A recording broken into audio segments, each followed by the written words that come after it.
రక్షణలోకి రాకముందు ఏ పనుల్లో ఉన్నావో, రక్షణలోనికి రాకముందు నీ మనసు ఎలా ఉందో మళ్ళీ అలా చేస్తున్నావంటే ప్రభు అంటున్నాడు రాత్రి, దాన్ని వదిలిపెట్టు. అది నీకు క్షేమము కాదు, నిన్ను మంచి మార్గములో నడిపించలేదు, నిన్ను మంచి మార్గంలో తీసుకువెళ్ళలేదు అని పౌలయ్య ఎఫెసు సంఘానికి చెబుతున్నాడు. రాత్రి మనతో కూడా మాట్లాడుతున్నా. ఏమని తెలుసా?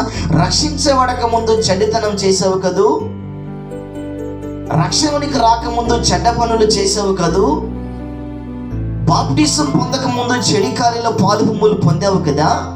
ఇప్పుడు ప్రభు అంటున్నాడు, నువ్వు బాప్టిజం పొందిన తర్వాత నీ చెడ్డ మనసుంది, దాన్ని వదిలిపెట్టు.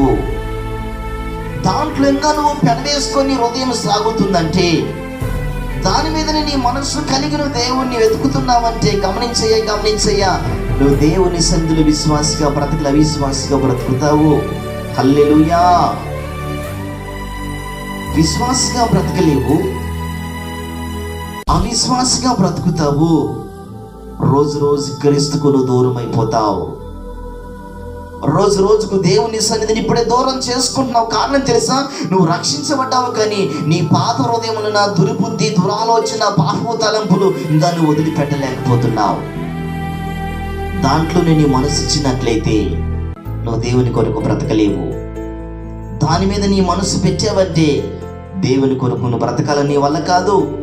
ఇప్పటికి తెలుసా, మనిషి ఆ పాప అనే తలంపుని వదిలిపెట్టలేక, ఆ స్వభావాన్ని వదిలిపెట్టలేక, దాంట్లో మనసిచ్చి దేవుళ్ళ ఉండలేక మానవుడు సతమతం అవుతున్నాడు. కానీ అది నీ పొరపాటయ్యా.